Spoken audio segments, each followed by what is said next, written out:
आता त्यांचं बी लग्न पुढे ढकलले, कारण आता आजचे दिवस तरी मला सणाचं घरी जाऊन कार्यक्रम करू द्या, बघू काहीतरी. आता इतक्या लोकात तुम्हाला सांगितलं नाराज व्हायचं नाही, शांत भांगारच नाही. तुमच्यामुळे मी त्यांना डाग टाकला दाटून, ते काय काय काय पुढे गेलं ते म्हणे दगड हाना होत चाला, तेच म्हणणार आहे. लय भारी आहेत ते शिकले, त्यांना माहित झालं याला कसं बराबर नाही ठेप्यात. आणि मी पण येतो, कारण मला दुसरं काहीच नाही, माझी संपत्तीच तुम्ही येत. 1 रुपया कमीला नाही मी आयुष्यात, 1 रुपया. माझी सगळी संपत्ती तुम्ही येत, माझे मायबाप तुम्ही येत. मी पण डावावर लागलो, माझा कुटुंब सुद्धा डावावर लागले. सगळं कधी मारून टाकते माझ्या कुटुंबाला, आणि मला माहित सुद्धा नाही, तरी मी हटत नाही. रात्र दिवस बाहेर आहे, कोणाला यायचं त्याला येऊ दे, आम्ही समर्थक मराठी लढा तुला. आणि तू कोणत्या गावात राज्याच्या प्रत्येक गावात मराठा आहे, फक्त तू ये धमकी देऊ, याव करणारे त्याव करणारे काय करणारे. काल कोणतरी धमकी दिलेली कळाली मला सकाळी, काहीतरी म्हणलं तो काय म्हणला रे कोणतरी, काल का परवा कोणतरी म्हणलं ना, ते धन्याचं कोणीतरी फड ते खरकट्याचं कोणीतरी आलं ना पुढं, ते म्हणलं भांडारा लावून मारून टाकतो मला. तो भांडारा लावण्याचं तू लाव, काय लाव तू, का मारायचं मला? तर गरीबाचं काम करतो, गरीबाचं काम करतो ना, गरीब लेकरं उठे करतो, हेच कारण ना. अरे असे किती काल येते, 2 वर्षात वाऱ्यासारखे उडून गेले तर तू कोणी कुणाला लागून गेला. समाजानं एकजुटीनं राहा, खूप मोठा संघर्षाला सामोरं जायचं. मी मरायला भेट नाही, आणि माझी कधी पण तयारी आहे. माझा समाज विसर्ज आहे, काही अडचण नाही.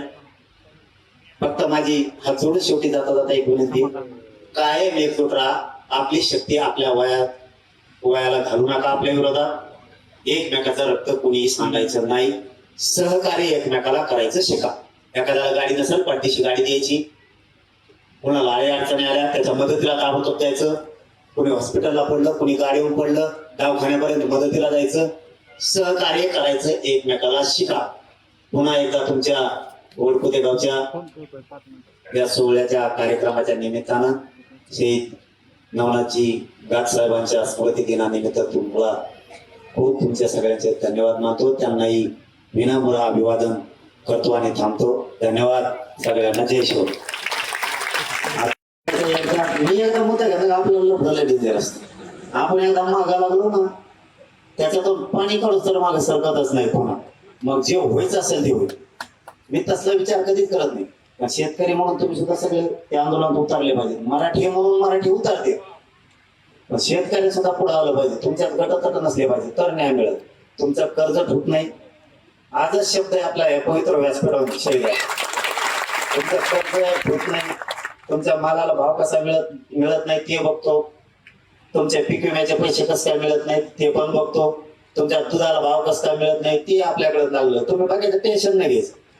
फक्त चल म्हणलं की एकदा मांडी घालून बसला उठायचं. मुंबईत कसे मराठी एकदा नेले म्या, कोणत्या डांबऱ्यावर मराठीचे, कोणचा गावडा कोणाचा कुंकड पळवते तळाला मेळ.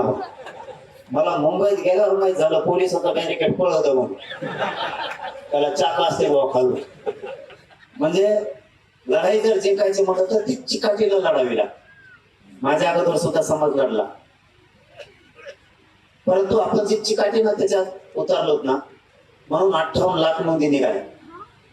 58 लाख नोंदीमध्ये साधा आकडा नाही, 2.5 ते 3 कोटी मराठी आरक्षणात गेले. कोणाला काय बोंबलायचं बोंबलं नाही, मला माहिती. गेले हे आपले काही दुकानदार म्हणतात निघालच नाही. तुला काय सांगावं. आणि कोणी उठत माझ्याच मागं लागलं. रोज 2-4 दिवसाला 4-5 जण उठले का आलेच मीडिया, आणि तेवढाच आरोप आहे, दुसरा काहीच नाही. याने त्याला हाणलं, त्यांनी गावाला हाणलं. गावाला हाणलं कुठं आहे? मग रोज दुसऱ्याच्या गाडीत बसवतोय मी. गावाला हाणलंय कुठं? खरं खोटं सांगत नाही तुम्हाला मी. या गाड्या मापल्या नाही बरं का आमदार साहेब, मापल्या नाही गाड्या. त्या गाड्या मराठा समाजाच्या. हे जर ठरलं ना ओळखुरे गावात त्याला सोडून जायचं, मला रिक्षा जायला पैसे नाही.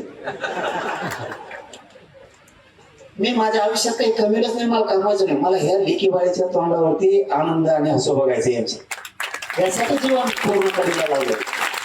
लेकरा बाळाला आयुष्याचं सुख समाधान द्यायचं, त्यांना आयुष्याचं आरक्षण द्यायचं. चंद्र सूर्य आहे तोपर्यंत त्यांना टिकला पाहिजे असं द्यायचं.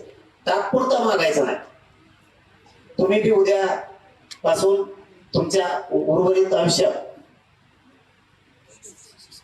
काय उपयोग मार्कशीट मिळून देत नाही, मार्क्स नाही धोकादायक असते सगळं काड्या करतात मागं बसल्या बसल्या. उद्यापासून तुम्ही सुद्धा लक्षात ठेवा, मिळवताना काय मिळवायचं, तुमच्या लेकरा बाळाला आयुष्याचं द्यायचं हे मागा. मतदानाला दे पैसे, कोंबडी खायला दे पैसे, बिगाड चाळ्या नाही करायचं. आयुष्याचं जे लेकरा बाळाला आयुष्याला लागतं ना ते द्या. त्यांच्या शेतीमालाला भाव द्या. मागताना असं मागा की कायम पाणी मिळालं पाहिजे. पाणी असल्याला आपण 2-2, 3-3 पिकं घेतोय. कोणाच्या दारात कुत्र्यासारखं उभारायची गरज नाही. कष्ट करून श्रीमंत होऊ आपण असं मागा. आरक्षण केंद्र सुरू आहे तोपर्यंत अशा गोष्टी मागा. 500 घेईन, 1000 घेईन, ते आयुष्याला पुरत नाही. आता लाडक्या बहिणीला 1500 रुपये दिले, पुरले का? नाही, मग काय घेतले? असं नादी लावी तिथे आपल्याला. लाडक्या बहिणीला 1500 देते, 1500 बाजारात जोस्तरच उडत येते. आणि ते जर दादीच्या सपाट्यात जर सापडले ना 1500 दाजीच्या सपाट्यात उडले, ते तर संध्याकाळ होऊन येत नाही दाजी. मग 1500 आउट. ही किंमत आहे का आपल्या लेकरा बाळाची? आपल्या लेकरा बाळाला लेकी पाळीला आयुष्याचं द्या. अधिकारी झाले पाहिजे. तुमच्या दारात लाल देव आला पाहिजे. पोरीकडे नाही तर पोराकडे.